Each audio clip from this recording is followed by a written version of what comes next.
Mesdames, Messieurs, bonjour. Bienvenue à Antenne Directe spéciale sur Radio Burkina, consacrée au grand oral du président du Faso, le capitaine Ibrahim Traoré.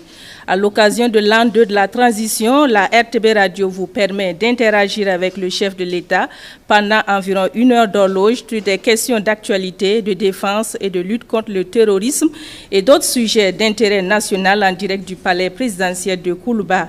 Comme un capitaine à la barre d'un navire pris dans une tempête, le capitaine Ibrahim Traoré a pris les commandes d'un Burkina Faso confronté à des tempêtes sécuritaires, sociales et économiques. Durant ces 2 années, le président du Faso a dû naviguer à travers les vagues de défis que nous connaissons tous, en gardant le cap vers une souveraineté retrouvée et un avenir de paix et de stabilité. Aujourd'hui, nous faisons escale pour examiner le cap suivi, les obstacles franchis et les horizons qui se dessinent. Monsieur le Président, bonjour. Bonjour, Madame. Merci de vous prêter à cet exercice sur Radio Burkina à travers l'émission Antenne Directe. Avant de recueillir les premières questions des auditeurs, Excellence, c'est la première fois que vous vous exprimez directement devant l'ensemble des Burkinabés à travers les ondes de Radio Burkina. Comment vous sentez-vous à l'idée de partager ce moment de dialogue direct avec les Burkinabés? Merci beaucoup. Bonjour, chers parents, chers frères et sœurs auditeurs de la Radio Burkina. Merci, Madame, pour cette occasion qui nous est encore donnée de pouvoir communier directement avec le peuple. C'est un réel plaisir et c'est aussi un moment pour moi de pouvoir comprendre aujourd'hui, à l'étape où nous sommes, les aspirations actuelles du peuple à travers vos antennes et de pouvoir réajuster notre programme, si on peut le dire ainsi. Donc je dis que c'est un grand moment de plaisir et merci encore pour cette opportunité. Merci, Monsieur le Président, pour ces premiers mots. Nous accueillons Hervé Kaboré qui va nous livrer ses premières questions. Merci, Chantal Nikiema. Excellence, Monsieur le Président. La première question nous vient du secteur 16 de Ouagadougou. Stéphane Kiamtouré veut savoir comment vous avez vécu les multiples tentatives de déstabilisation avec en ligne de mire votre assassinat. Deuxième question, c'est Madame Koné de Bobo Dioulasso. Elle souhaite savoir le sort qui sera réservé aux comploteurs. Et puis ensuite, toujours à Bobo Dioulasso, c'est Daniel Sanou qui demande est-ce qu'un mandat d'arrêt a été lancé contre les déstabilisateurs et leurs complices. Et Eugène Kambiré de Batié dans le Numbiel voudrait savoir ce qui s'est réellement passé à Barsalgo. C'est aussi la question de Suleiman Ouedraogo Akaya dans le centre-nord, Salifou Sanou de Bobo Dioulasso. Et puis la dernière question, c'est Jean Ilboudo de Ouagadougou. Il voudrait avoir votre réaction sur le discours d'orientation politique de feu capitaine Thomas Sankara en pleine célébration des journées nationales d'engagement patriotique et de participation citoyenne. Quelle importance revêt pour vous le DOP quand on constate que son contenu est toujours d'actualité? Merci. Merci Hervé Kaboré pour cette première série de questions des auditeurs. Monsieur le Président, vous venez d'entendre les préoccupations des auditeurs qui tournent autour des velléités de déstabilisation et notamment avec l'attaque du Barsalgo. Les auditeurs voudraient savoir comment avez-vous vécu ces situations? Avant de nous engager dans cette mission, je pense qu'il y a un certain nombre de risques qu'il faut mesurer et accepter d'assumer. Et parmi ces risques, il y a le fait de ne pas réussir la mission pour laquelle on était venu. Donc quand on vient, c'est soit ça passe ou ça casse. Dieu merci, on a pu réussir la mission pour pouvoir donc imprimer notre vision des choses à notre pays. Après ça, l'autre risque, c'est d'accepter d'abandonner tout. Voilà, on ne peut pas, en tant que jeune, être là donc, au sommet de l'État et vouloir peut-être me retrouver sous des manguiers à manger du rusumbala comme les autres. C'est-à-dire accepter d'oublier sa jeunesse, accepter d'oublier la vie et se consacrer entièrement à la patrie. Un des risques, c'est cette situation que nous vivons, la déstabilisation. Parce que si vous voulez redresser la barque d'un tel pays, forcément, vous êtes obligé de sévir. Et en sévissant pour redresser, vous créez des ennemis internes et externes. Il faut donc s'attendre à ces situations de déstabilisation, d'assassinat et de tout. Parce que nous avons touché aux intérêts de beaucoup de personnes. Il y a donc une inégalité sociale, il y a de la corruption, il y a une mauvaise gestion de la chose publique. Si nous essayons de vouloir redresser tout ça, forcément on va toucher aux intérêts individuels de certaines personnes. Et ces personnes très souvent sont riches, ont de l'argent, utilisent cela pour manipuler souvent des personnes plus pauvres qu'elles, pour nous les mettre à dos en fait. Ça c'est à l'interne et ces mêmes personnes n'hésitent pas à coaliser donc avec les forces impérialistes qui passent leur temps donc à nous endeuiller, à nous appauvrir. L'autre pan, ce sont ces forces extérieures-là. Il y a beaucoup de pays aujourd'hui qu'on a sous le dos et on n'a pas le choix, il faut le faire. Voilà, si nous voulons que notre patrie soit indépendante, si nous voulons notre souveraineté, si nous voulons que les Burkinabés mangent à leur faim, si nous voulons que nos enfants aillent à l'école sans payer un franc, si nous voulons que demain, le paludisme qui est une des maladies les plus répandues au Burkina Faso, que nous puissions soigner notre population sur certains mots à 0 franc, certains rêves que nous avons, mais il va falloir faire beaucoup de concessions, il va falloir empêcher certaines puissances de nous piller et ça crée beaucoup d'ennemis. Donc nous sommes préparés à ces situations, nous les vivons comme normal en fait, ça ne nous ébranle pas, ça ne nous fait pas peur, ça nous donne encore le courage d'avancer parce qu'à travers ces événements nous savons que la ligne directrice que nous avons optée est la meilleure ligne pour notre patrie, pour notre peuple. Donc nous vivons la chose comme ça et les comploteurs, actuellement nous avons passé 2 années à sensibiliser, à parler, à mettre en garde, les gens trouvaient qu'on mettait trop en garde, mais c'était nécessaire pour que les Burkinabés voient d'eux-mêmes jusqu'où certains Burkinabés peuvent aller contre la patrie. Si on s'était mis dès le début à sévir d'une certaine manière, ce n'est pas évident que vous-même vous allez nous comprendre.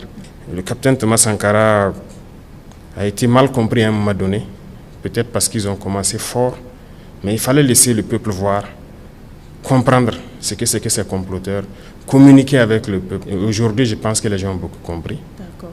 Voilà. L'auditeur de Bobo Dioulasso voudrait savoir quel est le sort réservé à ces comploteurs-là.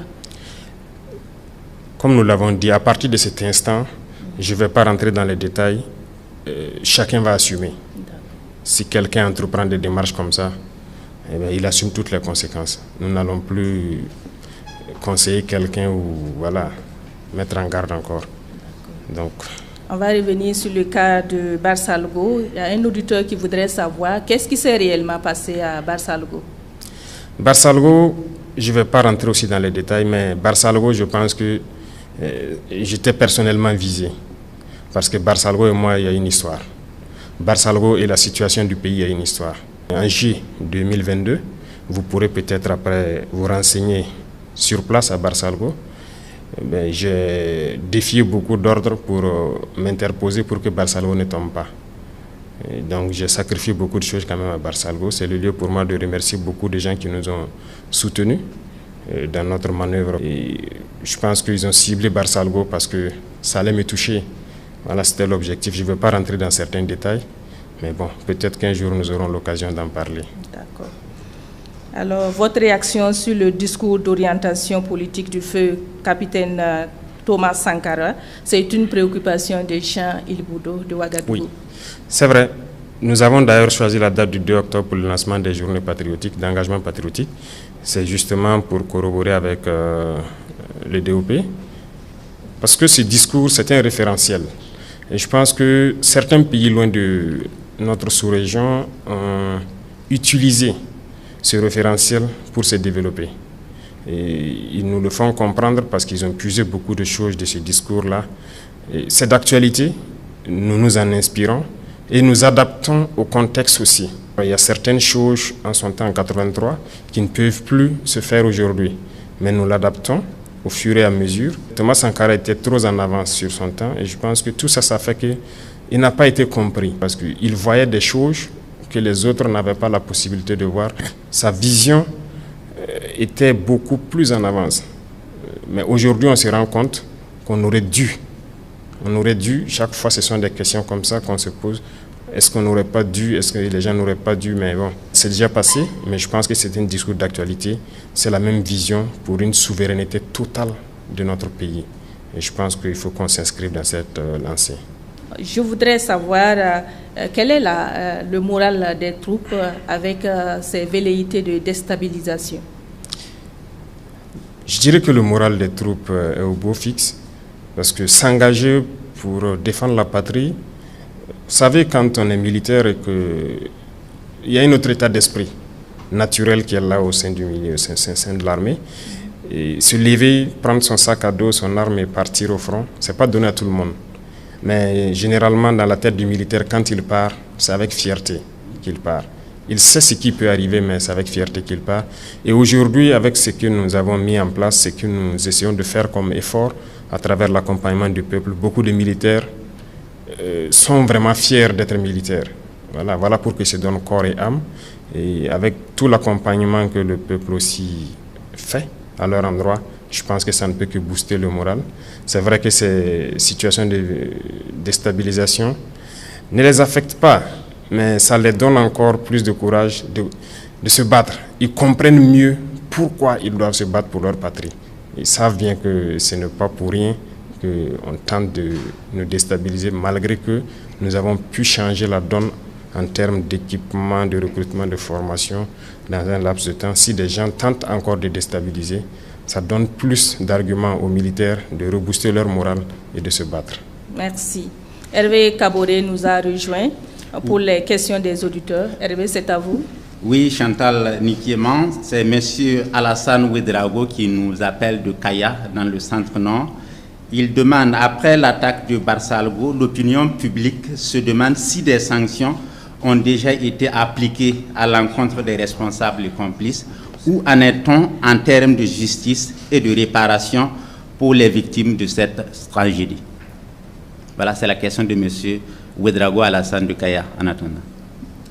Merci Hervé. Monsieur le Président, vous avez la parole pour répondre à M. Ouedraogo.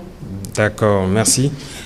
Il faut dire qu'après toute attaque, depuis qu'on est là, après chaque attaque, nous essayons de faire une analyse de la situation pour comprendre qu'est-ce qui a marché et qu'est-ce qui n'a pas marché.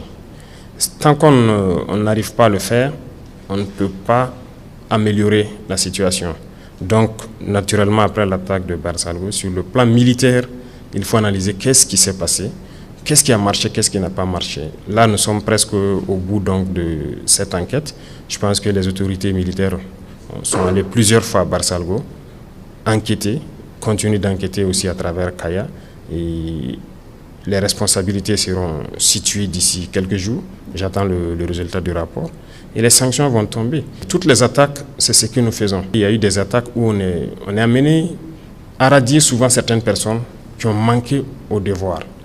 Voilà, parce qu'on n'a pas le choix tant qu'on s'engage et qu'on sent que la faille vient du dispositif, il faut sévir. Donc nous attendons le rapport final pour agir. S'agissant donc des victimes, c'est naturel, nous avons adopté des lois pour que les enfants de ceux qui auraient perdu la vie dans cette guerre-là, on les récupère comme pupilles de la nation. Et ceux aussi qui sont tombés, on les prend comme martyrs. Le gouvernement est permanemment aux côtés donc, des populations pour pouvoir prendre en charge déjà sur tous les côtés psychologiques, sur le côté humanitaire, santé et tout, de tous les membres donc, des familles qui ont été endeuillées lors de cette tragédie. D'accord. Hervé Kaboré a des questions des auditeurs. Il nous rejoint une fois de plus. Oui, Chantal Nikéman, les auditeurs ont encore envoyé des questions d'actualité. C'est M. Thomas Kafando de Zignaré. En rapport avec le mois du consommant local, il demande quelles sont les stratégies pour un développement endogène basé sur les produits made in Burkina. Et puis M. Karim Zango de FADA demande, vous avez des équipes gouvernementales qui rencontrent actuellement les leaders coutumiers. Quelles sont vos attentes? Merci Hervé pour ces deux questions. Monsieur le Président. D'accord, merci beaucoup. Je vois que le mois de consommer local, on l'a lancé et ça nous tient beaucoup à cœur. Si vous remarquez d'abord sur le plan vestimentaire, les premiers actes que nous avons eu à poser, on a fait une analyse d'un certain nombre de facteurs. D'abord, il faut promouvoir ce que nos artisans sont en train de mettre en œuvre, c'est-à-dire le Faso d'Anfani, le Kokodonda. C'est ce qui nous a amené à un moment donné de réfléchir sur la question, par exemple, des touches des enseignants qui étaient importés chèrement. Et donc, on instruit le ministre de changer, par exemple, les touches. Aujourd'hui, c'est fait en Faso d'Anfani. Les dames qui le font, mais il y a beaucoup de dames qui ont rejoint donc l'atelier et ça fait une grosse main-d'œuvre qui est employée. Également, l'instruction a été donnée à ceux de la justice de changer leur touche pour pouvoir s'adapter donc à notre Faso d'Anfani et beaucoup d'autres couches sociales, même dans l'armée. Je pense que si vous avez bien suivi la tenue même du ministre au Conseil des ministres, c'est du Faso d'Anfani en fait. Donc il y a beaucoup de choses qu'on essaie de faire promouvoir ce qui est fait localement. Et dans plusieurs autres domaines, surtout dans les produits transformés. Donc actuellement, nous sommes dans la dynamique de promouvoir tout ce qui arrive à transformer nos matières premières, c'est-à-dire les produits alimentaires, pour que ce soit consommé par les Burkinabés. Ce qui nous a amené d'ailleurs à prendre un décret dernièrement pour instituer le fait que si quelqu'un veut importer un produit, peu importe le produit, tant qu'il y a des Burkinabés qui le fabriquent, il est obligé d'abord de prendre au Burkina, et lorsque maintenant ça ne suffit pas, il peut aller prendre à l'extérieur. Donc c'est un acte fort qu'on a posé pour pouvoir encourager ceux qui produisent localement et que ce soit consommé par les Burkinabés. Donc sur ce volet, je pense que nous sommes dans une bonne dynamique. On ne peut pas dévoiler toute la stratégie à venir, parce que comme je l'ai dit, ceux qui ont l'habitude d'importer, ça ne les plaît pas forcément d'appliquer ce que nous voulons. Mais si nous voulons être burkinabés, on est obligé de prendre des mesures. Ça ne va pas plaire à d'autres, mais ça va plaire au grand nombre. Et je pense que c'est ça qui est le plus important. Monsieur Karim Zango voudrait savoir vos attentes concernant vos équipes gouvernementales qui sont sur le terrain. Oui, donc ce sont des sorties qui ont été programmées il y a quand même un peu longtemps. C'est comme les premières sorties qui ont coïncidé avec les événements de Barsalgo, je pense. On avait programmé plusieurs sorties. Donc quand l'événement est arrivé, on a quand même dit aux gens de partir faire le programme. Donc pendant cette période, on arrête le Conseil des ministres pendant une semaine et donc on veut que les ministres aillent auprès des populations, s'enquérir des réalités, voir les réalités de visu et revenir, parce qu'un ministre, c'est au niveau de la décision.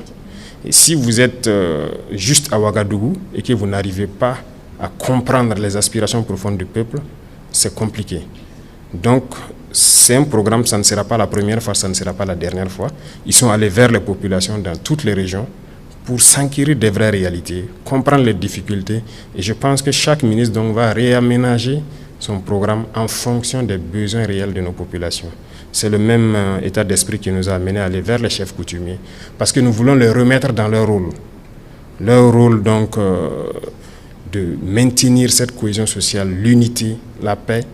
Voilà, il faut qu'ils s'affirment, qu'ils arrivent à nous aider à éduquer la jeunesse. Donc ce sont ces messages-là qui sont portés à leur endroit, parce que quoi qu'on dise, ce sont des acteurs clés donc, de notre société, et nous voulons les remettre dans leur rôle pour qu'ils puissent aider le Burkina Faso à revenir à ces valeurs ancestrales qui sont des valeurs de paix, d'unité, de cohésion. Merci pour ces éclairages. Monsieur le Président, l'actualité, la sécurité et la défense sont intimement liées.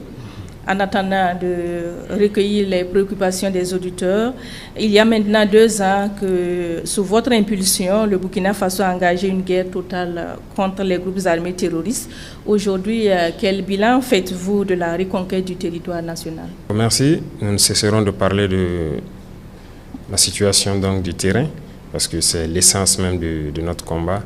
Et comme vous avez pu le constater, je pense que dès qu'on a commencé nos actions, il y a eu un autre visage du terrorisme que les Burkinabés ont découvert. Voilà, donc ça nous a interpellé beaucoup, que ce n'est pas juste du terrorisme. Je pense que l'objectif de ces gens est encore plus grand que ça. La dernière fois, je parlais de guerre de 4e génération. Voilà, ils ont manipulé beaucoup de gens pour les mettre contre leurs frères. Aujourd'hui, vous regardez tant chez les terroristes que chez nous, ce sont des jeunes qui meurent. Et donc, il faut freiner ça, il faut arrêter ça vite. Et pour le faire, il fallait s'armer de courage, se former, recruter, parce que l'effectif, l'équipement, rien n'était à la hauteur pour pouvoir faire face. Et je me souviens que les terroristes avaient dit que le 31 décembre 2022, ils allaient fêter la fin d'année à Ouagadougou. Et après, quand on fait l'analyse, on se rend compte qu'ils pourraient le faire. Qu'est-ce qui allait les arrêter? Je ne vois pas. Avec leur nombre qu'ils avaient, les cellules dormantes et tout, s'ils s'activaient un jour 20 décembre comme ça, ils pourraient fêter à Ouagadougou, rien ne pourrait les arrêter. À moins qu'on fasse appel encore à ces mêmes puissances qui les ont créées pour venir s'interposer et nous mettre encore dans l'esclavage. Donc, quand on a pris nos responsabilités, vous avez très vite vu qu'on a commencé à recruter, tant sur le volet militaire et aussi au niveau des VDP, pour essayer de contenir la menace. Aujourd'hui, l'armée est beaucoup plus équipée qu'elle ne l'a jamais été, mais nous disons encore ça, ce n'est rien. L'équipement va venir 10 fois, beaucoup de fois plus performant que ce que nous avons. Nous allons continuer à recruter pour avoir une armée forte, parce que l'indépendance, la souveraineté, tant que vous n'avez pas une armée forte, vous ne pouvez pas vous assumer. Donc ça va continuer dans ce sens et nous continuerons de faire face à la menace ainsi. Concernant toujours la lutte contre le terrorisme, certains Burkinabés font le lien entre réconciliation nationale et lutte contre le terrorisme.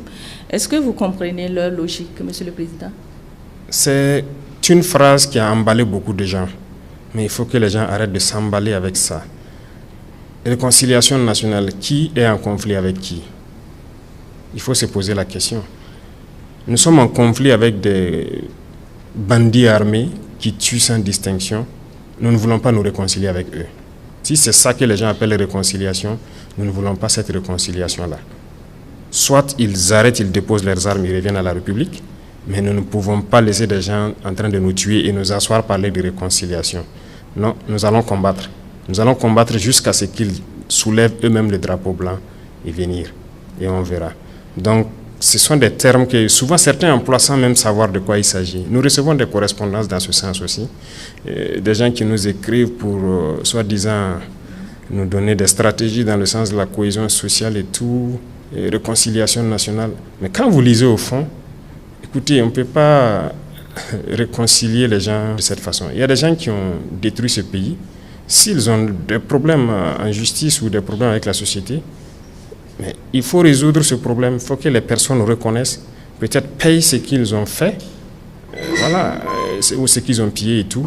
Avant qu'on parle de réconciliation, il ne s'agit pas de balayer tout ça du revers de la main et dire au nom de la réconciliation, ça ne va pas s'arrêter, ça va continuer. Ça, c'est de l'impunité. Nous retrouvons Hervé Kaboré pour d'autres séries de questions sur la sécurité et la défense. Hervé Kaboré? Oui, Chantal Nikiema. Clément Djigemde nous appelle de Bobo Dioulasso. Je voudrais savoir si le président pouvait rassurer que les 30% restants seront reconquis en 2025. Clément Djigemde aussi salue les initiatives présidentielles qui vont faire du pays un État émergent. Et il se demande que répondez-vous à ceux qui pensent que vous devriez uniquement faire la guerre.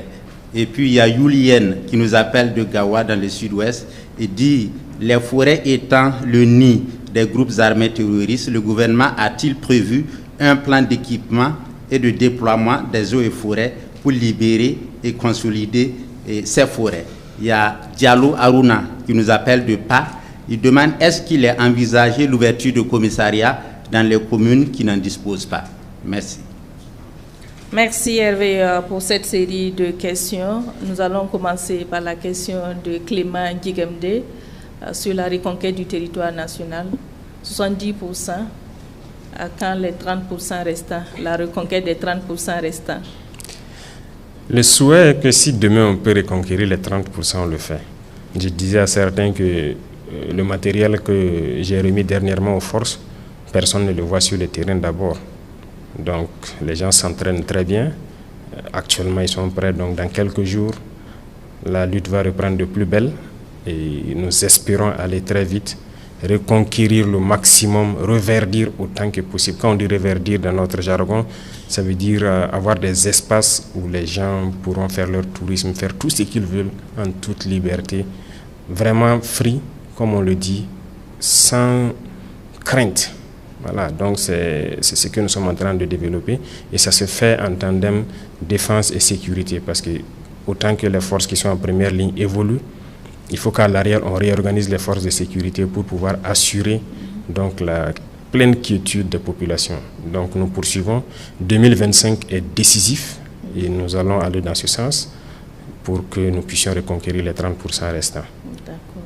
Youl Yen de Gawa dit les forêts étant le nid des groupes armés terroristes, le gouvernement a-t-il prévu un plan d'équipement et de déploiement des eaux et forêts pour libérer et consolider ces forêts, Monsieur le Président?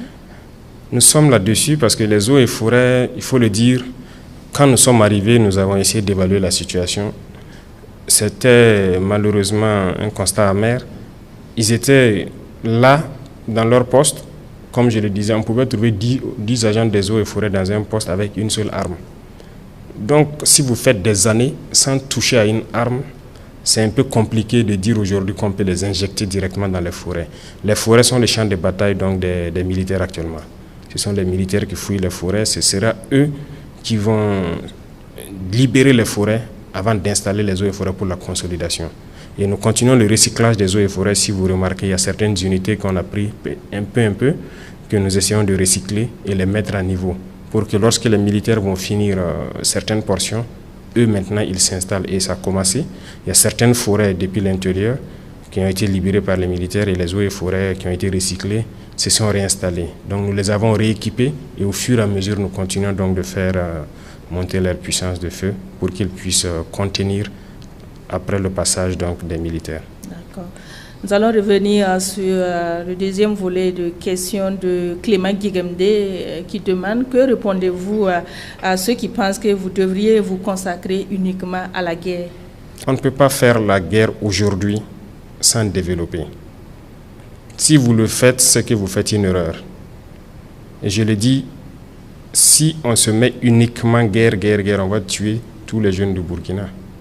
S'ils n'ont rien à faire, ils vont se faire enrôler soit par ces individus qui viennent de l'extérieur là pour les vendre les fausses illusions, ou bien certains vont se mettre au braquage et tout. Aujourd'hui, dans certaines zones, les braqueurs sont presque confondus aux terroristes.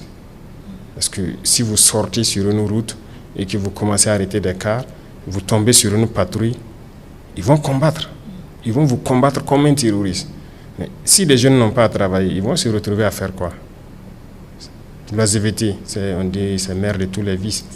Donc on ne peut pas faire la guerre sans développer. Il faut créer de l'emploi, il faut occuper la jeunesse. Pour que certains qui avaient l'intention d'aller vers donc, des itinéraires pas commodes, qu'ils puissent rester, se concentrer et travailler. Donc ces gens qui disent qu'il faut juste la sécurité, je pense que soit ils ne sont pas de bonne foi ou bien ils ne comprennent pas exactement ce que c'est que cette guerre. Voilà. Pourquoi les pays développés, il n'y a pas ce genre de guerre là-bas? C'est dans nos pays, soi-disant pauvres, appauvris. Donc, il faut que nous reprenions en compte nos richesses et donner du travail à la jeunesse. Et je pense que ça accompagne la sécurité. Toujours dans le domaine de la sécurité, Aruna Diallo de PA voudrait savoir, est-ce qu'il est envisagé l'ouverture de commissariats de police dans les communes qui n'en disposent pas? Si vous avez encore suivi, il y a eu un des conseils des ministres justement où on a remodifié l'architecture de la sécurité. Donc avec la gendarmerie qui va s'occuper de certaines communes rurales et la police qui va se recentrer sur certaines communes urbaines. Donc ce redécoupage a été fait et nous avons donné un délai à ces deux forces pour se réorganiser et s'adapter. Et je pense que ça a commencé déjà dans plusieurs zones. Et les policiers ont commencé à reprendre leur position et les gendarmes aussi vont aller vers ces positions. On a fait le répertoire, il y avait beaucoup de communes où il n'y a pas de commissariat ni de gendarmerie. Et on se retrouve dans certaines communes, certaines villes où les postes sont doublés. Police et gendarmerie sont là ensemble, ils se piétinent et ils n'arrivent pas à faire le travail qu'il faut. Donc c'est partant de ce constat que nous avons décidé de prendre un texte pour situer donc la zone de responsabilité géographique de tout un chacun, pour que toutes les communes aient la présence d'une force de sécurité. Donc ça va arriver et le décret là, il y a un délai de mise en œuvre que personne ne doit dépasser et nous suivons ça de très près. D'accord. Merci, Monsieur le Président. Nous restons toujours dans le volet défense et sécurité. Hervé Kaboré nous a rejoint pour une autre série de questions. Hervé Kaboré, à vous la parole.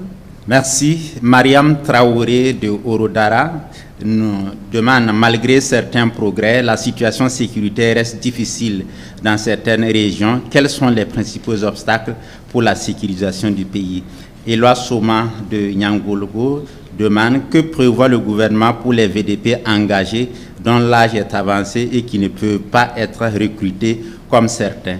Et Sawadgo Bourema, une personne déplacée interne de Madjouari, demande, des ressortissants de la région de l'Est utilisent des numéros du Bénin pour les appels au Burkina. Leur comportement semble suspect. Pourquoi ils ne sont pas interpellés?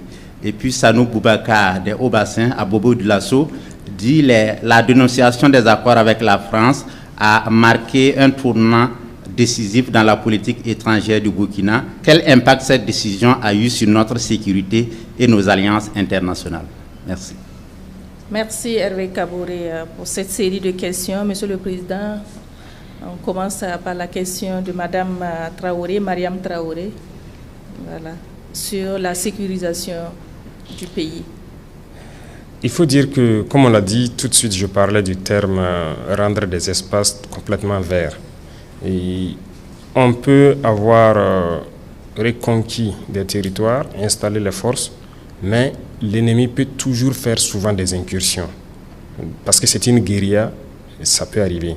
Aujourd'hui, comme je l'ai dit, nous avons préparé une certaine logistique pour lancer, dès les prochains jours, la phase qui doit reverdir totalement certaines zones.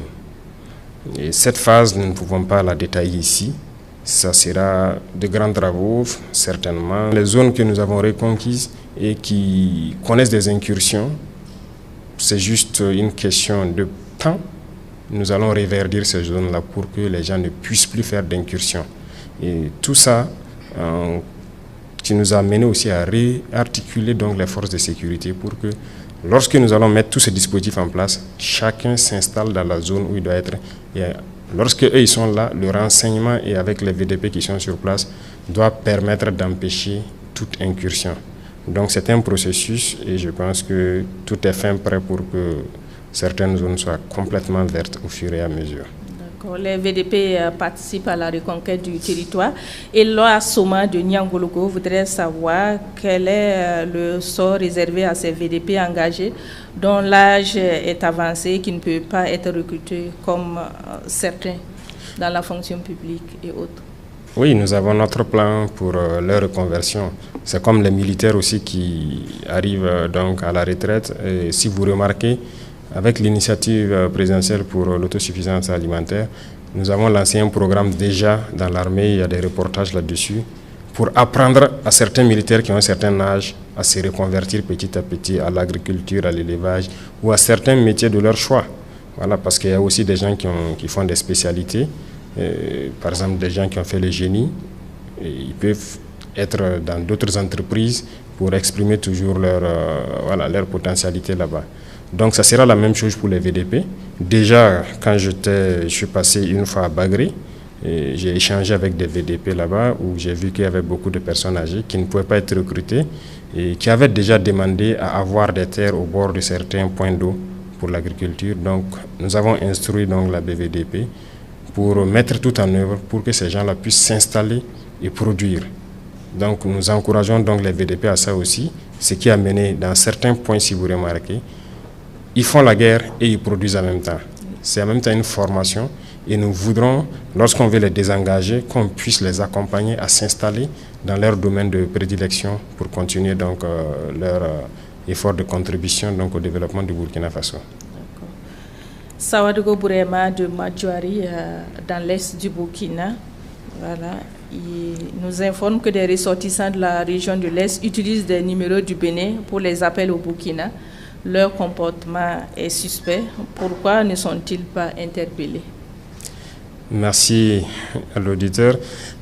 En fait, la complicité aussi est très grande, comme il a dit. Et ça rend déjà très difficile le combat, mais nous prenons la complicité en compte comme une difficulté. et nous arrivons à la surmonter. La zone de Madjoari, comme il a dit, certaines zones à l'est ne sont pas accessibles. Ça fait partie des 30% donc, du territoire que nous devons reconquérir. Ce sont des zones de forêt et ce sont des zones assez difficiles en termes de combat. Mais des individus qui prennent des numéros étrangers, qui appellent et tout, c'est sûr que peut-être ils ont d'autres intentions ou bien ils sont déjà mêlés à d'autres choses, mais nous attendons d'arriver sur le terrain et reconquérir et voir ce qui doit être réservé à ces gens-là. C'est ce que je peux dire, mais pour l'instant, on ne peut que faire des spéculations, si je peux dire, sur la question, puisqu'on ne sait pas pourquoi ils appellent, ainsi de suite. Mais nous savons très bien que beaucoup de gens ont été interpellés dans la région de l'Est pour complicité avec les terroristes. Ils les ravitaillent. En tout cas, ils se donnent corps et âme à prendre des pistes pour aller ravitailler les terroristes. Beaucoup ont été interpellés. Nous continuons aussi des opérations dans ce sens-là. Donc, ils n'ont pas à s'inquiéter. Je pense que Madjoari, on va y arriver. D'accord. Nous partons dans les hauts bassins avec M. Sanou Boubacar, qui parle de la dénonciation des accords avec la France qui a marqué un tournant dans la politique étrangère du Burkina. Quel impact cette décision a-t-elle sur notre sécurité et nos alliances internationales?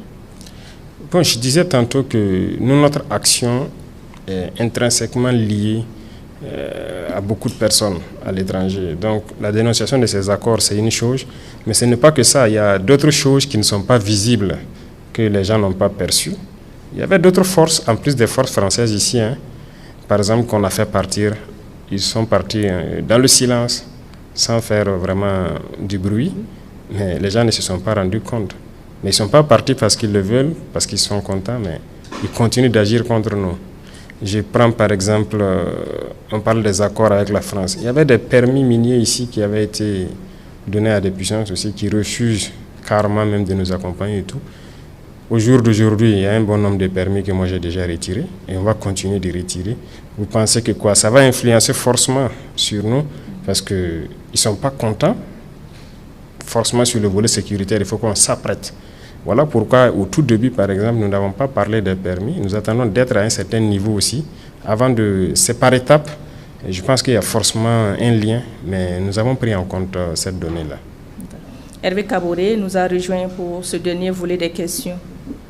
Oui, Chantal Nikiema, Excellence, Monsieur le Président, Ama Diallo revient en tout cas sur la sécurité et la défense. Il est à Dori, dans le Sahel, et vous avez entrepris la réorganisation de l'armée avec des nouvelles unités et stratégies. Quel est le résultat sur le terrain? Maïmouna Ouedraogo nous appelle de Bitou, dans le centre-est. Elle dit la situation humanitaire est également préoccupante. Et quelles stratégies sont en cours pour assurer la protection et le retour des déplacés dans leur localité d'origine? Ouedraogo Moumouni est déplacé à Manektaba, à Tikari.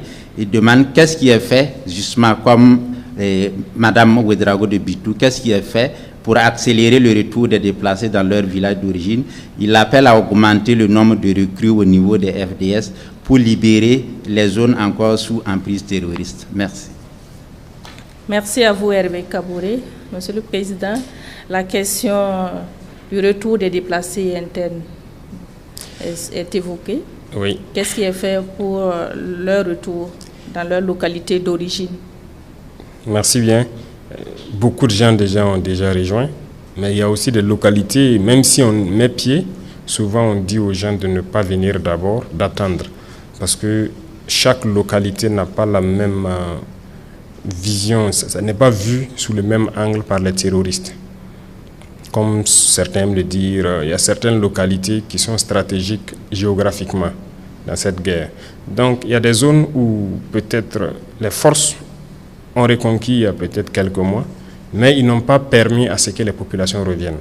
Il y a un travail qu'ils font. Après, ils reviennent vers l'arrière et disent aux populations de les suivre pour les installer maintenant. Donc, ceux qui se sont déjà installés ont pu passer donc, la saison sans problème, plus ou moins en sécurité. Il y a des zones qu'on va réinstaller à la sortie de la saison.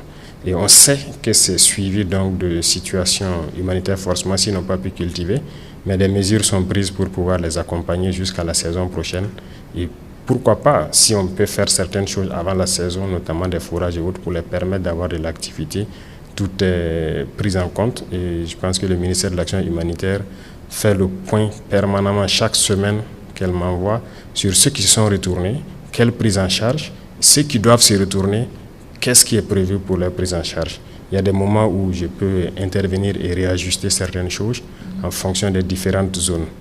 Et je vois qu'il y a une dame qui a parlé de Bitou. Bitou, par exemple, bon, les gens sont là. Je ne sais pas s'il y a un déplacé de Bitou qui est ailleurs, mais il y a certains villages, peut-être dans le centre-est, qui restent à être installés, mais il y a un travail qu'il faut faire autour de certaines forêts avant de les permettre de s'installer. Certes, les forces sont là, les VDP sont là, mais on les a dit de ne pas s'installer pour l'instant parce qu'on n'a pas terminé le travail. D'accord. Vous l'avez déjà souligné, le nombre de recrues. Moumouni Ouedraogo, c'est un PDI. Lui vous appelle encore à augmenter le nombre de recrues de FDS pour libérer les zones encore sous emprise terroriste. Oui, nous sommes en train de recruter. Sur les 2 années, je pense qu'on est à plus de 30 000 personnes recrutées presque dans l'armée seulement. Et les autres forces aussi ont recruté. Nous avons doublé, sinon même plus, la masse de forces donc, au niveau de l'armée des terres pour pouvoir faire face. Mais nous partons aussi à un rythme un peu lent parce qu'il y a beaucoup de choses qu'il faut autour du recrutement. Si vous remarquez, nous avons recruté en temps 5 000, après on est passé à 10 000, aujourd'hui nous sommes à presque 15 000, parce que la formation, il ne faut pas la bâcler. Et c'est l'occasion donc de remercier donc, certains pays, donc, notamment les pays de l'AES, qui nous ont donné un coup de main au départ. Le Niger, nous avons envoyé des troupes au Niger formées pour revenir s'installer. Nous avons envoyé des troupes au Mali formées. Nous en avons envoyé donc au Togo. Aujourd'hui, depuis que nous avons pris notre destin en main, comme on le dit, la plupart des pays européens qui offraient des formations au Burkina ont systématiquement fermé. Et certains pays, malheureusement, donc, qui sont nos voisins, ont automatiquement aussi fermé les rapports militaires avec nous, ont cherché nos stagiaires qui étaient chez eux. On a répondu à la réciproque aussi. Mais nous avons compris que nous pouvons nous former nous-mêmes, on n'a pas besoin forcément d'eux. Parce que la formation, c'est une question d'expérience dans la guerre et on réadapte en prenant en compte certains paramètres pour les nouvelles recrues. Donc, nous partons à un rythme qui peut paraître là à leurs yeux. Il faut recruter beaucoup, mais nous voulons aussi bien les former, bien les équiper pour qu'ils puissent être efficaces sur le terrain parce que la menace grandit. D'accord. Justement, la réorganisation de l'armée revient. C'est une question de Ama Diallo de Dori. Et il demande quel résultat sur le terrain avec cette stratégie. Mais si on n'avait pas réorganisé et créé des unités organiques, on ne pourrait pas tenir. Ce n'est pas possible. Parce que comme ils l'ont dit, dès qu'on a pris notre virage, vous avez vu que l'intensité des combats est montée d'un cran. Et il fallait s'adapter automatiquement. Et chez nous, dans l'armée, quand on dit une unité, ce sont des gens qui vivent ensemble, qui se connaissent et qui combattent ensemble. Et quand il y a des situations, ils sont prêts à tous mourir ensemble, mais ils ne peuvent pas avoir certains comportements. Depuis longtemps, nous ne combattons pas en unité. Voilà, nous on aime dire dans notre jargon, c'est des cotisations. Chaque corps envoie quelques soldats, on les rassemble, on peut les déposer quelque part. Ce n'est toujours pas fini. Il y a certaines positions toujours qui sont dans cette configuration. Et c'est difficile de combattre comme ça. Vous partez, vous retrouvez sur le terrain, vous ne vous connaissez pas bien. Vous n'êtes pas habitué, vous ne connaissez même pas son nom. On vous attaque. Vous n'avez pas confiance en lui. Comme une équipe de football. Ouais. Si on se met à rassembler des gens qui ne se sont jamais vus, qui ne se connaissent pas, bon, c'est très difficile. Et tous nos détachements étaient comme ça. Nos unités, c'était comme ça. Et donc, nous avons rapidement compris ça, qu'il faut changer, parce que nous-mêmes, nous avons fait ça. Moi, j'ai été sur le terrain avec des hommes que je ne connais pas. Et je vous dis que vous êtes bleu, vous sortez, vous arrivez, vous ne savez pas quoi faire. Voilà. Vous ne savez pas qui est qui, souvent même. C'est très compliqué. Donc aujourd'hui, nous avons des unités organiques qui ont permis de contenir la situation. Nous avons créé beaucoup de birs Et au niveau de la police, nous avons réorganisé en Goumi. Ils en ont plus d'une dizaine qui ont pu contenir la situation dans certaines zones. Au niveau de la gendarmerie, c'est les esseries qu'ils ont créés, il y en a 3 je pense, qui aussi assurent la sécurité sur certains axes stratégiques. Donc nous allons continuer à créer des unités organiques. L'armée de terre actuellement est en train de se réorganiser pour mettre fin dans un délai donné à ces détachements où il y a des cotisations. Donc pour avoir des unités organiques. Et nous allons continuer dans ce sens-là. Là, nous aurons une armée bien structurée, bien organisée et des unités dignes de ce nom. Monsieur le Président, comment se fait aujourd'hui la coordination de la lutte contre le terrorisme au sein de l'espace AES au regard des attaques qui se multiplient dans l'espace AES? Oui, la coordination se passe très bien. Et comme vous l'avez dit, les attaques qui se multiplient, l'AES est une cible. Voilà, c'est voir des Africains s'unir, c'est pas bon pour d'autres personnes. Donc il faut tout faire pour casser cette alliance. On comprend, mais nous sommes là pour ça. Et voilà pourquoi très tôt nous avons commencé donc à mettre en place immédiatement dans chaque pays des officiers de liaison. Voilà, donc il y a des Burkinabés au Mali et au Niger qui participent donc au centre des opérations. Il y a des Maliens, des Nigériens au Burkina, ainsi de suite. Donc dans chaque pays, il y a des équipes d'officiers qui ont été dépêchés pour faire office de liaison, pour coordonner au niveau des centres des opérations tout ce qui se fait en interarmes. Je vous ai parlé tantôt de la formation. On a fait beaucoup de formations ensemble. Et si vous vous souvenez, dès le départ, il y a des gens qui ont signalé entre-temps des forces spéciales guinéennes qui étaient ici. Ils sont venus nous aider à former. Et dans l'AES, on a eu beaucoup de formations ensemble. Vous avez dû voir des rumeurs qui ont circulé des forces burkinabées à l'aéroport de Niamey, ainsi de suite. On a fait de l'entraînement ensemble, mais on fait aussi du combat ensemble. Chaque semaine que Dieu fait, vous allez trouver des unités burkinabées et nigériennes ensemble en train de manœuvrer. Donc la coordination, on peut dire actuellement, est plus que parfaite. Que ce soit dans les moyens terrestres ou donc au niveau des vecteurs aériens, nous arrivons à très bien coordonner, à nous appuyer mutuellement tant qu'on peut. Donc actuellement, c'est la force sahélienne qui est en gestation, ce que vous appelez force conjointe. Donc il y aura l'état-major unique qui sera donc mis en place avec une très grande force pour pouvoir agir dans tout l'espace. Et c'est quelque chose qui peut prendre peut-être quelques mois, mais nous sommes là-dessus. Nous retrouvons une fois de plus Hervé Kaboré pour d'autres sujets d'intérêt pour la nation. Hervé Kaboré. Merci Chantal Nikema. Excellence, Monsieur le Président. Jean Park Belga, étudiant à Bobo Dioulasso, souhaite qu'on relève l'âge de recrutement dans l'armée pour permettre à beaucoup de personnes de participer à la lutte contre le terrorisme. Et Issa Yamouego, également à Bobo Dioulasso, dit la mobilisation des ressources pour l'effort de paix est insuffisante au regard des défis sécuritaires. Comment combler le gap? Et Idrissa Sawadgo appelle de Ouagadougou et demande pourquoi l'ancien président Damiba n'est toujours pas extradé au Burkina. Merci. Merci Hervé Kaboré. On va commencer par la dernière question. Pourquoi le président Damiba n'est toujours pas extradé au Burkina Faso? D'accord, donc sur cette question, je pense qu'il y a eu depuis un temps donné ces implications avérées dans ces projets de déstabilisation et tout. Mais le dernier projet où quand même c'était en lien avec des terroristes, nous avons donc repris les discussions avec les autorités togolaises. Aujourd'hui même peut-être qu'on devrait se voir, mais avec voilà, l'échange que je devais avoir avec mon peuple, j'ai décidé de surseoir à cette réunion.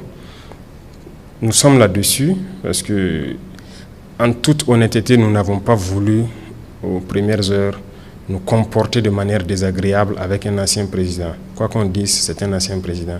Donc j'avais des autorités togolaises, il peut rester là-bas, nous n'avons aucun problème. Et nous communiquons très bien de tout ce qui se passe avec les autorités togolaises. Et vraiment, il n'y a pas de souci sur ce volet. Dès qu'il y avait certaines visites, ils nous disaient s'ils veulent mener certaines actions, ils nous avertissaient en fait. Et actuellement, je pense qu'eux aussi doivent être choqués et surpris de découvrir ce qu'il y a. Nous sommes parlé déjà au téléphone mais on ne peut pas parler au téléphone de sujets assez sensibles. Nous devons nous voir physiquement pour parler d'un certain nombre de sujets et une fois qu'on le fera, donc, vous serez donc situé sur cette question. Donc vous rassurez l'opinion publique et très prochainement il sera extradé au Burkina? Je ne rassure pas, j'espère. D'accord. Voilà. Si je dis je rassure, j'aurais peut-être menti si ce n'est pas fait.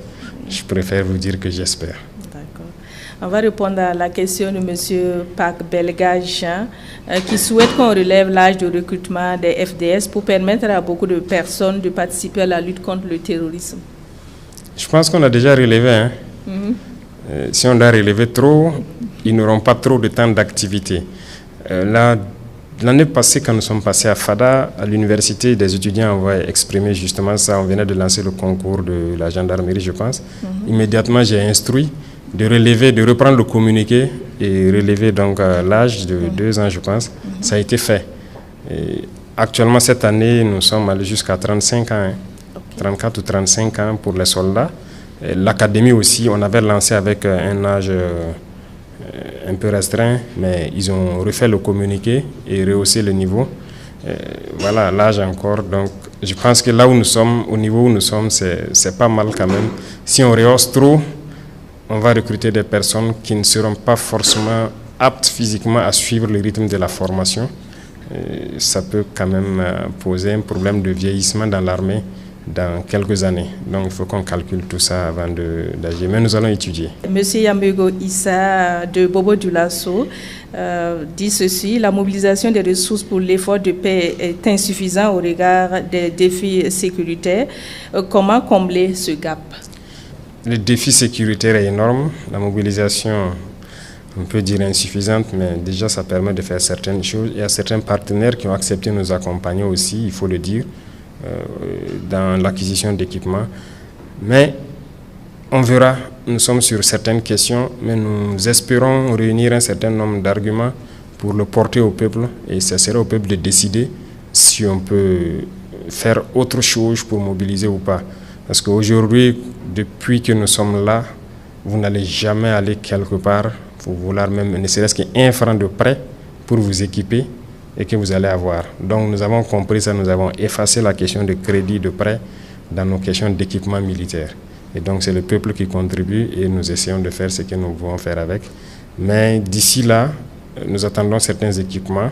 Lorsqu'on va lancer la bataille, s'il y a nécessité d'accroître le rythme de la mobilisation, nous porterons les arguments donc à la connaissance du peuple et le peuple décidera de ce qui va se faire.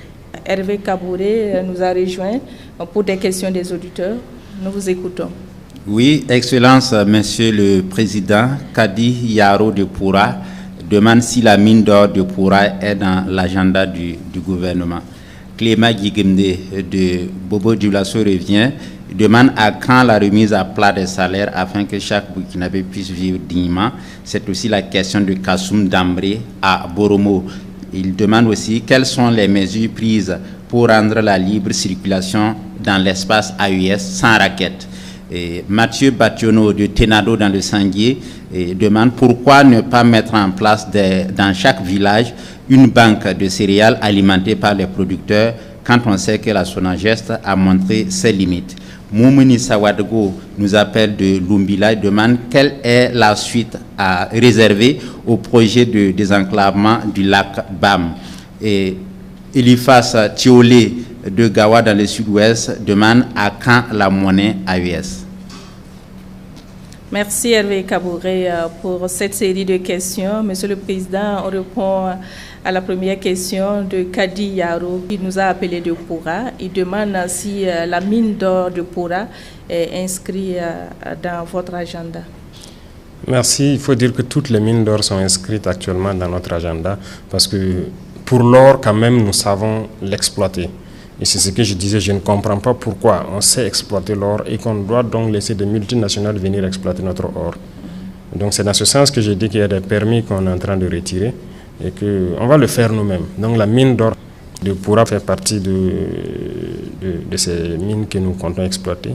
L'APEC, si vous voyez, l'APEC a commencé dans la zone du sud-ouest avec sa première mine. Nous allons continuer aussi, autant qu'ils vont monter en puissance, à leur donner des permis pour qu'ils exploitent eux-mêmes. Et l'autre société La SOPAMIB est actuellement aussi opérationnelle. C'est à travers la SOPAMIB que nous avons donc payé les 2 mines Bungu et Wayon. D'autres mines seront donc dans le patrimoine de la SOPAMIB pour leur permettre aussi d'exploiter ces mines industrielles-là. Donc, pourra faire bien partie. D'accord. Clément Guégamde revient. À quand la remise à plat des salaires afin que chaque Burkinabé puisse vivre dignement? C'est aussi la question de Kassoum Damré à Boromo. Les inégalités sociales. Ouais. Beaucoup de gens donc réclament ça. Et je pense que c'est une question qu'on va devoir attaquer tôt ou tard. Quoi qu'on dise, il y aura des grincements de dents, comme on le dit, mais on est obligé de s'attaquer à ça à un moment donné pour que chacun puisse vivre dignement, comme ils le disent. Mais avant ça, nous avons voulu d'abord nous mettre un certain nombre de lignes, étudier et voir qu'est-ce qui peut être fait en général. Parce que, comme je dis, il faut comprendre ses forces d'abord, son potentiel. C'est ce que nous sommes en train de faire dans le secteur minier aujourd'hui. Et nous nous rendons compte que si on reprend possession de nos mines et que nous arrivons à baisser la température donc de cette guerre, peut-être qu'on n'aura pas besoin de remettre à plat, comme on le dit, diminuer des salaires. Nous allons voir comment peut-être remettre à niveau certains salaires. Mais pour l'instant, nous continuons d'observer la situation et nous espérons au cours de l'année 2025 faire une évaluation de nos dépenses militaires. Est-ce qu'il faut continuer à accroître les dépenses militaires en 2026 ou pas? Et aussi les mines qu'on va exploiter au cours de l'année 2025, qu'est-ce que ça nous a rapporté? Est-ce qu'avec ça, ça permet donc de rehausser le niveau des salaires de certains et équilibrer un peu? Parce que c'est vraiment disparate. Il y en a qui sont dans des salaires, je dirais, incommensurables par rapport à d'autres qui traînent vraiment les pas. Et nous comptons équilibrer la balance. Donc, ils peuvent se rassurer. Nous ne voulons pas faire forcément baisser le salaire de certains, mais nous allons voir en fonction de nos potentialités qu'est-ce qu'on peut faire pour mettre tout le monde au même niveau. La question de l'AES revient. Quelles sont les mesures prises pour rendre la libre circulation dans l'AES sans raquette? Également, à quand la monnaie AES? Très bien, je pense que cette question de raquette est à l'ordre du jour. Des instructions fermes ont été données déjà au ministre de la Sécurité pour déjà commencer à sévir contre cette question de raquette. Il y a des dossiers qui sont actuellement en justice même sur certaines personnes. Les raquettes, ce ne sont pas de bons comportements. Surtout, malheureusement, ce sont des forces de sécurité qui le font. Ce n'est vraiment pas de bons comportements lorsque nous voulons aller dans l'Union, dans la Confédération. Et cette semaine, je pense que les experts des identifications de la sécurité sont réunis à Bamako. L'objectif, c'est d'harmoniser un certain nombre de documents de voyage, mais aussi d'identité. Et donc, il y aura une carte d'identité AES qui doit voir le jour. Et avec ça, ou le passeport AES, nous devrons pouvoir circuler librement sans raquette. Et nous mettrons aussi dans chaque pays un certain nombre de dispositions qui permettent aux usagers de rendre compte ou en tout cas de dénoncer les cas de raquette. Déjà au Burkina Faso, nous avons pris beaucoup de mesures. Et actuellement, c'est en cours de mise en œuvre, notamment donc, le centre d'appel qui peut aussi être utilisé, les dénonciations qui peuvent être faites jusqu'à la présidence du Faso. Et nous avons mis en place le CRD qui doit sévir au-dessus de toutes les autres considérations de textes qui peuvent exister. Et le CORAG, comme on le dit, actuellement est instruit aussi d'enquêter sur toute forme de corruption, de raquettes ou de dossiers mal gérés. Ils sont là-dessus dans les jours à venir. Il y a des choses qui vont sortir. Les individus qui seront pris dans des situations comme ça puissent payer. Mathieu Bationo de Tinado, sujet, pourquoi pas ne pas mettre en place dans chaque village une banque de céréales alimentée par les producteurs? Oui, ça aussi c'est une bonne question. Je vois qu'il a même parlé de la SONAGES. La SONAGES avait beaucoup de difficultés. Nous avons changé donc la direction et actuellement j'ai instruit au ministre d'accroître le nombre de magasins SONAGES. Il est là-dessus, d'avoir ses camions à lui pour pouvoir transporter les céréales et les stocker parce que SONAGES fonctionnait sur des locations. On ne peut pas louer des magasins, louer des camions et vouloir être efficace. C'est compliqué. Et c'était un circuit, ça ne permettait pas d'être efficace. Donc voilà pourquoi actuellement ils ont entrepris de construire des entrepôts dans certaines zones et d'acquérir leurs propres camions pour pouvoir rapidement desservir. Il y a aussi l'APEC qui est sur la question, comme ce qu'ils appellent banque de céréales. En fait, ils sont en train de créer, donc ils ont ciblé déjà les premières zones. Je ne sais pas si les marchés sont déjà lancés ou pas. C'est pour justement avoir des centrales d'achat qu'on peut assimiler à des banques de céréales où les paysans vont venir donc vendre leurs céréales et ça pourrait être revendu à partir de là-bas et de façon très contrôlée. Parce qu'aujourd'hui, la spéculation est tellement forte que quand les gens partent au bord champ, ils imposent aux producteurs le prix qu'ils veulent. Ils sont obligés souvent de céder certaines céréales et ils reviennent augmenter les prix hors de contrôle et le revendent. Donc le producteur même se retrouve finalement sans rien au bout de plusieurs mois de labeur, de dur labeur. Donc nous avons pris ça en compte et l'APEC va aussi se mettre là-dessus pour créer dans plusieurs communes ces centrales d'achat-là et qui va permettre de soulager beaucoup la population.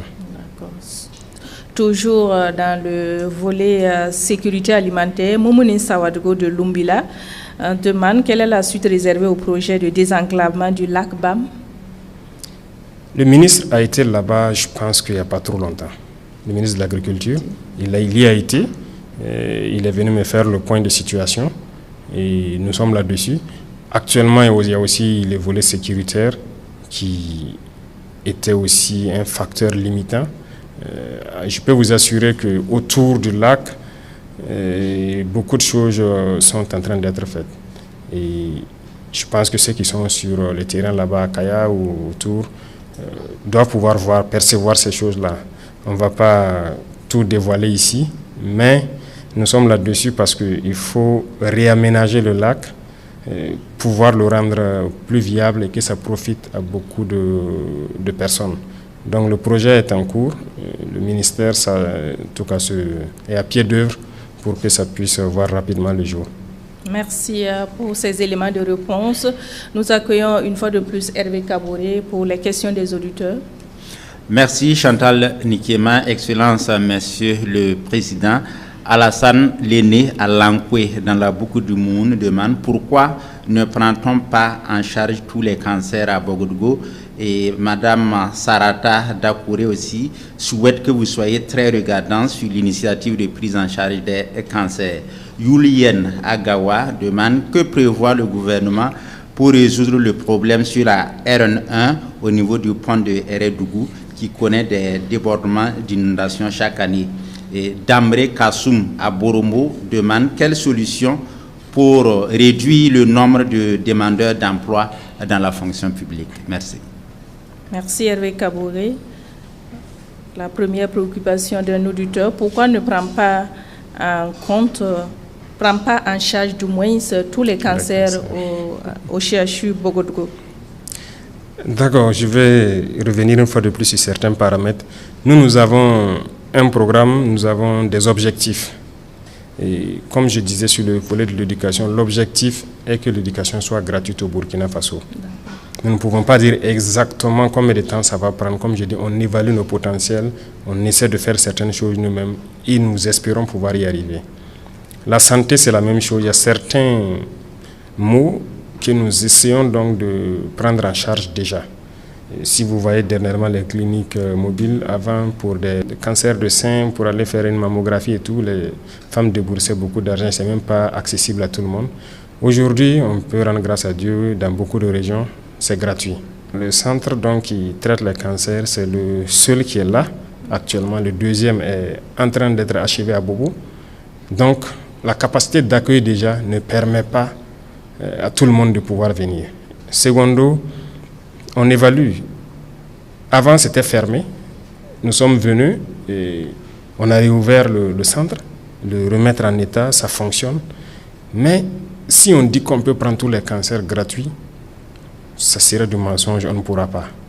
Pour l'instant, on ne pourra pas. Voilà pourquoi nous avons choisi le cancer des enfants de moins de 15 ans, et donc le cancer des femmes col de l'utérus, le cancer du sein et le cancer de prostate. Mais pour l'instant, on ne peut pas prendre tous les cancers en compte. Si on le dit, les gens vont affluer le service ne pourra pas être fait, on va encore dire que nous avons pris des mesures et que nous ne pouvons pas faire accompagner. Donc voilà pourquoi nous allons étape par étape, au fur et à mesure, voilà, beaucoup de choses peuvent être très bien au Burkina Faso.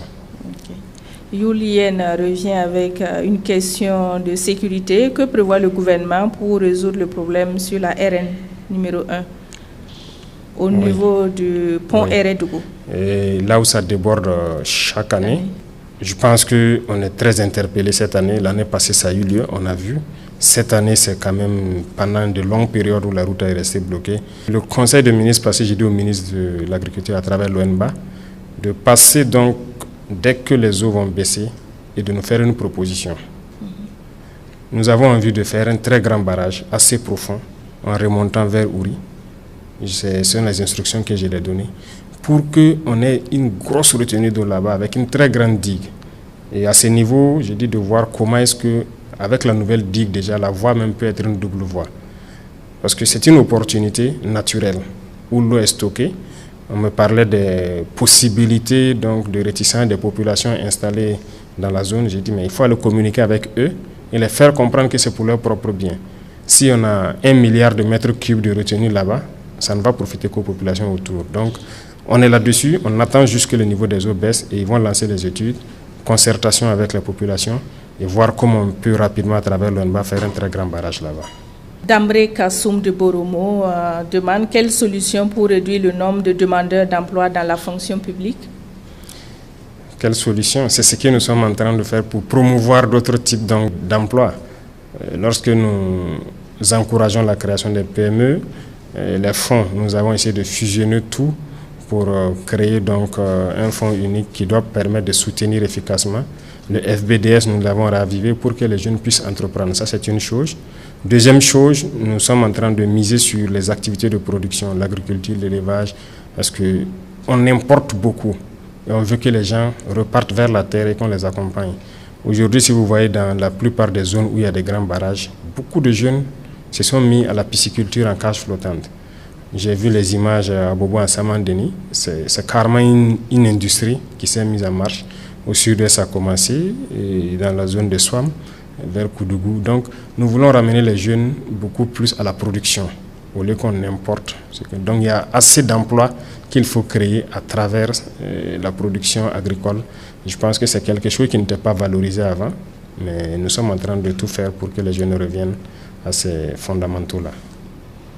Voilà, nous allons recueillir les dernières préoccupations des auditeurs avec vous, Hervé Kaboré.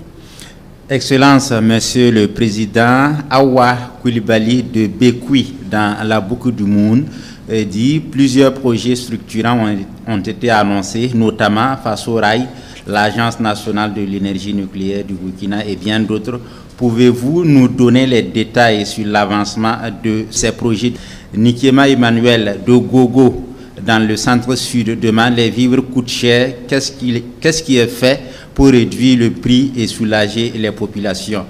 Angéline Yago de Léo demande le projet de loi sur le changement de devise a été retiré de l'ALT. Qu'est-ce qui empêche le déroulement du processus? Marc Bago, c'est un étudiant en géographie à Koukouldi. Il demande à quand la fin de la corruption au Burkina? Merci.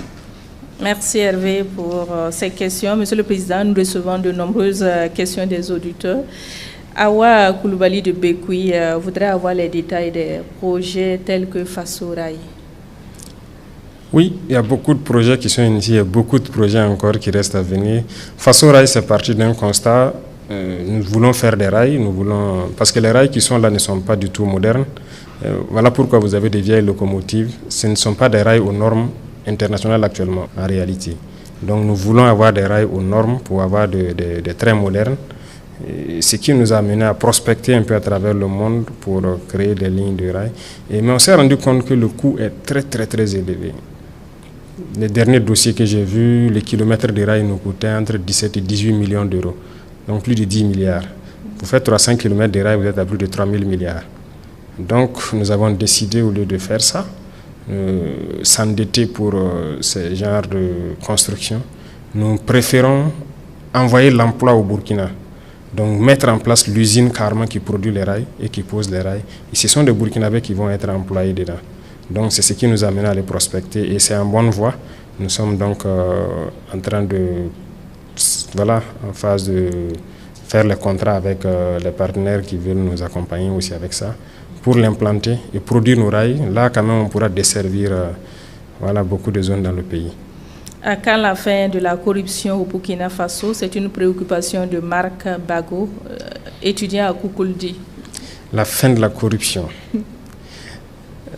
Si on dit que la corruption peut finir totalement, ce serait mentir. Mais nous travaillons à diminuer de manière drastique la corruption. Si on n'avait pas déjà atteint un certain niveau, on ne pourrait pas s'en sortir. Beaucoup de gens ont déjà dit depuis le début qu'on ne peut pas payer les salaires, on ne pourra pas faire ci, on ne pourra pas faire ça. Mais nous sommes là, on paye les salaires, il n'y a pas de ressources supplémentaires, il n'y a rien. Ça veut dire que la gestion a changé. Et nous allons continuer à serrer, à sévir. Et comme je disais, le CORAC bientôt va sortir des dossiers. Il y a des très gros dossiers de corruption. Et lorsqu'on va se mettre dans ces poursuites-là, je pense que ça va faire baisser un peu la température de la corruption. Angelina Yago de Léo dit ceci: les projets de loi incluant le changement de devise a été retiré de l'ALT. Qu'est-ce qui empêche le déroulement du processus? Retiré? Non, ça n'a pas été retiré. Il y a juste un paramètre que nous avons ajouté. Le conseil passé, je ne sais pas si le rapport a fait cas de ça, mais au journal officiel, ils pourront voir. C'est juste un ajout que nous avons apporté, donc c'est reparti à l'ALT. Immédiatement le soir du conseil passé, je pense qu'ils vont se repencher là-dessus. Sinon, ça n'a pas été retiré, ça se poursuit. D'accord. Chers auditeurs de Radio Burkina, nous avons reçu beaucoup de questions et malgré le rallongement de 30 minutes, toutes les questions n'ont pas pu être posées, mais rassurez-vous, elles seront reversées au président du FASO. Monsieur le Président, avant de conclure, je souhaiterais vous inviter à adresser un mot à l'ensemble de nos auditeurs et aux travailleurs de Radio Burkina à l'approche du 65e anniversaire de cette radio, le 25 octobre prochain, une date symbolique pour ce média de service public, toujours proche des populations et engagé à les informer avec rigueur et professionnalisme. Merci. Pour commencer donc par Radio Burkina, je souhaiterais donc vous dire merci. Merci pour tout le travail abattu durant toutes ces années et ce travail que vous faites actuellement dans ce contexte de crise pour toucher les populations au fin fond de nos villages, parce que la radio aujourd'hui est un instrument d'information, de sensibilisation. Donc félicitations à tout le personnel et joyeux anniversaire à l'avance. Nous espérons donc que vous puissiez continuer à éduquer notre population également et nous mettrons tout en œuvre pour faire donc améliorer vos conditions de travail et vous accompagner dans votre tâche. Et quant au peuple des hommes intègres, mon peuple, je souhaiterais donc réitérer une fois de plus mes félicitations, mes encouragements à tous ceux qui se battent pour notre patrie, qu'ils soient FDS, VDP ou civils, parce que chacun à partir de sa position se bat. Les épreuves sont dures, il y a beaucoup d'événements qui se passent. Se présenter les condoléances, c'est à nous-mêmes, parce que nous sommes tous frères et sœurs. Lorsqu'il y a un décès, ça nous affecte tous. Donc, je profite donc du micro pour présenter les condoléances à tous ceux qui ont perdu des êtres chers et aussi souhaiter prompt rétablissement à tous ceux donc, qui sont actuellement blessés par l'effet du terrorisme et surtout au FDS et au VDP de maintenir ce cap, beaucoup de courage et que Dieu les protège dans leur combat, que Dieu donc protège toutes ces populations résilientes qui se battent jour et nuit aux côtés donc, de nos forces pour pouvoir maintenir le Burkina Faso debout. Amen. Merci à tous. Amen. Merci. Excellence, pour conclure, nous avons reçu des questions et des contributions d'auditeurs de toutes les régions du Burkina, des locuteurs de plusieurs langues nationales. Les auditeurs souhaiteraient entendre votre mot de fin dans l'une des langues nationales. D'accord, merci beaucoup. J'aurais dû peut-être répondre à certaines questions donc, en langue nationale, même si mon Dioula ou mon Moré n'est pas peut-être soutenu comme on le dit. J'ai repris les cours avec le MENA-PLN pour bien apprendre le vrai Dioula, le vrai Moré. En tout cas, Aounichi, Abenichi, Yan Baraji, Aminyana la Fedron, Alaka Beka la Nino Sabati, Alaka Ke Burkina, Amimi Nini Burkina, Here Mba Nini Burkina, Alaka Nan Here. ala ka sini kɛnɛ di bɛɛ ma ala kan hamina ko bɛɛ nɔgɔya je veux dire sambisi man puhra yam fa barka mina re mina kiti bɛɛ bada mina kaw bɛɛ bada mina kiti Burkina yi wala tonson date. Donc, pour merci pour le soutien à tous. Merci. Nous arrivons ainsi au terme de cette émission spéciale Antenne Directe. Merci au président du Faso, le capitaine Ibrahim Traoré, pour avoir pris le temps de répondre aux différentes questions et préoccupations soulevées au cours de cette émission. À l'issue de ces 2 ans de transition, le navire Burkina Faso continue de naviguer dans des eaux tumultueuses, certes, mais avec une direction affirmée. Si l'océan reste imprévisible, le capitaine Ibrahim Traoré et son équipage sont résolus à garder le cap, déterminés à conduire le pays vers des rivages plus sûrs. Merci à vous, Excellents, pour ces moments d'échange avec le peuple en direct sur les ondes de Radio Burkina. Merci à vous, fidèles auditeurs, pour votre participation active et vos questions pertinentes. Merci également à l'UNALPHA et aux radios partenaires qui ont relayé cette émission. Chers auditeurs, continuez de rester informés et engagés pour contribuer chacun à son niveau à l'édification de notre chère patrie. Vive le Burkina Faso.